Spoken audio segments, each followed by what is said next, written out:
Okay, so here's the update on Idalia here in Union County.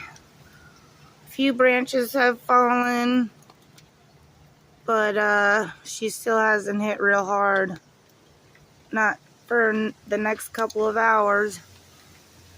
Well, it's supposed to hit real hard around noon. It's about 9 o'clock in the morning right now. Let's hope it doesn't get too bad. That's my update. Stay safe, you guys. Get shelter if you need to.